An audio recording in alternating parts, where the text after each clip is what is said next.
سورۃ النجم قرآن پاک کی 53 سورت ہے۔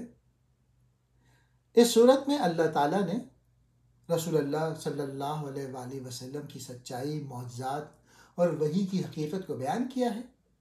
اس کے ساتھ ہی قیامت، جنت اور گناہوں سے بچنے کی نصیحت بھی کی گئی ہے۔ اہم نکات۔ نمبر 1، اللہ کی قسم اور وحی کی حقانیت۔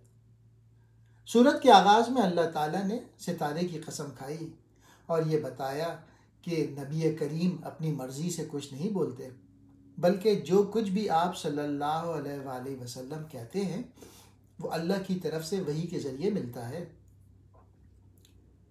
دوسرا پوائنٹ، حضرت جبرائیل علیہ السلام کا ذکر۔ اللہ نے اس سورت میں حضرت جبرائیل علیہ السلام کا ذکر کیا، جو نبی صلی اللہ علیہ وآلہ وسلم کے پاس وحی لے کر آتے تھے۔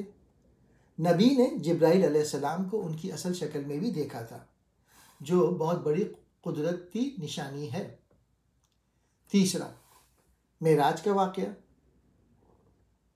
اس سورت میں نبی کریم کے معراج کا ذکر ہے، جب اللہ نے آپ کو آسمان پر لے جا کر اپنی نشانیاں دکھائیں۔ یہ نبی صلی اللہ علیہ وآلہ وسلم کے لیے ایک بہت بڑا معجزہ تھا۔ چوتھا، باطل معبودوں کی مذمت۔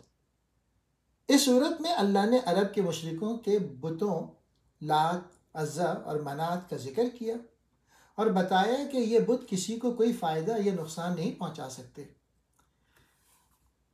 اللہ نے مشرکین کی گمراہی کی مذمت کرتے ہوئے کہا کہ وہ صرف وہم و گمان پر چل رہے ہیں اور حق کو چھوڑ کر اپنی خواہشات کی پیروی کر رہے ہیں۔ پانچواں پوائنٹ، انسان کے اعمال اور بدلہ۔ اللہ فرماتے ہیں کہ ہر انسان کو وہی ملے گا جس کی وہ کوشش کرے گا۔ جو لوگ نیک عمل کریں گے انہیں جنت کا انعام ملے گا، اور جو گناہ کریں گے انہیں اپنے برے اعمال کا بدلہ ملے گا۔ چھٹا پوائنٹ، پچھلی قوموں کا انجام۔ اللہ نے پچھلی نافرمان قوموں کا بھی ذکر کیا، جیسے قوم نوح، قوم عاد، قوم سمود اور قوم لوط۔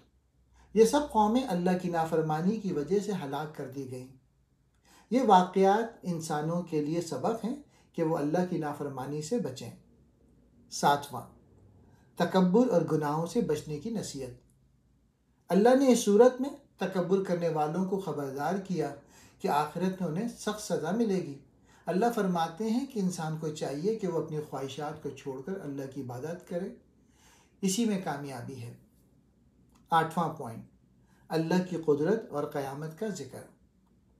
اس صورت میں اللہ نے یہ بھی بتایا کہ وہی موت اور زندگی دینے والا ہے، وہی زمین و آسمان کا مالک ہے اور قیامت کے دن سب کو دوبارہ زندہ کرے گا۔